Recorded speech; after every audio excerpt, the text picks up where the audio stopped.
નમસ્કાર. ચાલો આજે એક એવી કવિતાની વાત કરીએ જે આપણે કદાચ બાળપણમાં સાંભળી હશે પણ એનો અર્થ એનું મહત્વ આજના સમયમાં ઘણું ઊંડું લાગે છે. આપણે વાત કરવાના છીએ એક મજાની ચકલી વિશે. જુઓ, આ ખાલી એક બાળગીત નથી પણ આપણી આસપાસની દુનિયા સાથેના આપણા બદલાતા સંબંધ પર એક ખૂબ જ સુંદર વાત છે. તો ચાલો આ કવિતાના સાવ સરળ શબ્દોમાં જે ઊંડો સંદેશ છુપાયેલો છે ને એને સાથે મળીને શોધીએ. પણ શરૂઆત એક સવાલથી કરીએ. ચકલી, જે એક સમયે આપણા ઘર આંગણાની ઓળખ હતી, જેનું ચીંચી કરવું એ સવારનું સંગીત હતું, એના માટે એક આખો દિવસ અલગથી ફાળવવાની શું જરૂર પડી? આટલું સામાન્ય દેખાતું પક્ષી, એમાં વળી એવડું તો શું ખાસ છે કે આપણે એને યાદ કરવું પડે? તો એનો જવાબ છે 20મી માર્ચ, એટલે કે વિશ્વ ચકલી દિવસ. અને સાચું કહું તો આ દિવસ ઉજવણી કરતાં વધુ એક ચેતવણી જેવો છે. એ આપણને યાદ અપાવે છે કે જે પક્ષી આપણી વાર્તાઓમાં, આપણા બાળપણની યાદોમાં હતું, એ ધીરે ધીરે આપણી નજર સામેથી, આપણી વાસ્તવિકતામાંથી ગાયબ થઈ રહ્યું છે. અને બસ આ જ કારણ છે કે આપણી આજની આ કવિતા આટલી બધી મહત્વની બની જાય છે. તો ચાલો એ જૂની યાદોને ફરી એકવાર તાજી કરીએ. કવિ જીતેન્દ્રકુમાર પ્રિયચ એ જે શબ્દોમાં ચકલીને જીવંત કરી છે, એ શબ્દો દ્વારા આપણે એને ફરીથી મળીએ. એ ચકલી જે કદાચ હવે આપણા આંગણામાં બહુ ઓછી જોવા મળે છે. કવિતાની શરૂઆત જ જુઓ, કેટલી સુંદર છે. ફરરર કરતી આવી રે. બસ આટલું સાંભળતા જ આંખ સામે એક દ્રશ્ય આવી જાય છે નહીં? એક નાનકડી ચકલી, પાંખો ફફડાવતી, હળવેકથી ઉડતી આવે છે. શાંતિ અને નિર્દોષતાનું આનાથી સુંદર ચિત્ર બીજું શું હોઈ શકે? હવે અહીં કવિની કમાલ જુઓ. એ કોઈ મોટા, ભારેખમ શબ્દો નથી વાપરતા. બસ નાના નાના સાદા શબ્દોને વારંવાર વાપરીને આખી ચકલીનું ચિત્ર આપણી સામે દોરી દે છે. એવું લાગે જાણે આપણને કહેતા હોય, જરા નજીકથી જુઓ, આ નાનકડા જીવની સુંદરતાને ધ્યાનથી નિહાળો. સૌથી પહેલું ધ્યાન એના પગ પર જાય છે. પગ છે એના નાના નાના. આ શબ્દોમાં જ એની નાજુકતા દેખાઈ આવે છે. અને એની ચાલ કેવી? તો કે છાનામાના, જાણે જમીનને પણ ખબર ન પડે એમ હળવેકથી ચાલતી હોય. પછી કવિએ ચિત્રમાં રંગ પૂરે છે. ચાંચ છે એની પીળી પીળી. એની નાનકડી ચમકતી પીળી ચાંચ જે એના માટે ખોરાક શોધવાનું સાધન છે. કવિની નજર કેટલી બારીક છે નહીં? દરેક નાની ડિટેલે પકડી લે છે. અને પછી વારો આવે છે એની આંખોનો.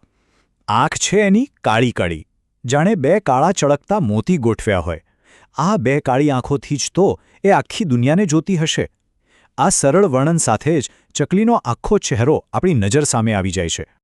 અને છેલ્લે કવિ આપણું ધ્યાન એની પાંખો તરફ ખેંચે છે. પાંખે છે કેવી સુવાળી રે. જે પાંખો એને ઉડવામાં મદદ કરે છે, એ જ પાંખો એની સુંદરતામાં વધારો પણ કરે છે.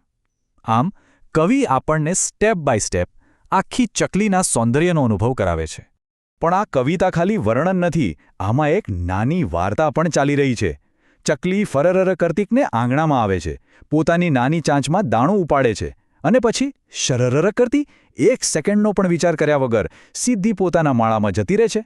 આ એની રોજની ક્રિયા છે. પણ આટલી ઉતાવળ કેમ? એની પાછળ એક મોટું કારણ છુપાયેલું છે. અને એ કારણ છે માળામાં રાહ જોતા એના બચ્ચા. અહીંયા કવિતા એક નવો જ વળાંક લે છે. અહીં ચકલી હવે માત્ર એક પક્ષી નથી રહેતી, એ એક માતા બની જાય છે.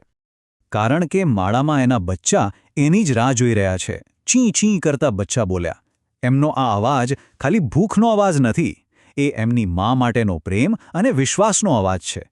આ એક જ લાઇનમાં માતૃત્વની આખી ભાવના સમાઈ ગઈ છે. અને પછી જે દ્રશ્ય રચાય છે એ તો ખરેખર હૃદયને સ્પર્શી જાય એવું છે. માને આવતી જોઈને બચ્ચા તરત જ પોતાનું મોં ખોલે છે. મા એમના મોંમાં દાણો મૂકે છે. અને જેવું પેટ ભરાય કે તરત જ બચ્ચા ખુશીથી પોતાની નાની નાની પાંખો ફફડાવા લાગે છે. પ્રેમ અને કાળજીનું આનાથી સુંદર દ્રશ્ય બીજું શું હોઈ શકે? કેટલું સુંદર અને સરળ ચિત્ર છે નહીં? એક મા અને એના બચ્ચા. પણ શું કવિતા અહીં પૂરી થઈ જાય છે? ના, બિલકુલ નહીં.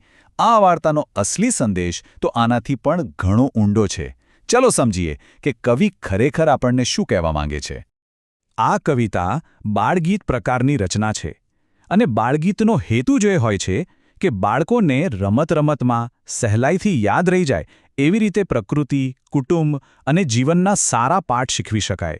અને આ કવિતા એનું એક શ્રેષ્ઠ ઉદાહરણ છે. સાચું કહું તો આ કવિતા એક ટાઈમ મશીન જેવી છે. એ આપણને એવા સમયમાં પાછા લઈ જાય છે જ્યારે ચકલીઓનો કલરવ આપણા જીવનનો એક સામાન્ય હિસ્સો હતો. આ કવિતા એ સાદગીભર્યા જીવનની, એક કુદરતી સૌંદર્યની ઉજવણી છે જે આજે આ કોન્ક્રીટના જંગલોમાં ક્યાંક ખોવાઈ ગયું છે.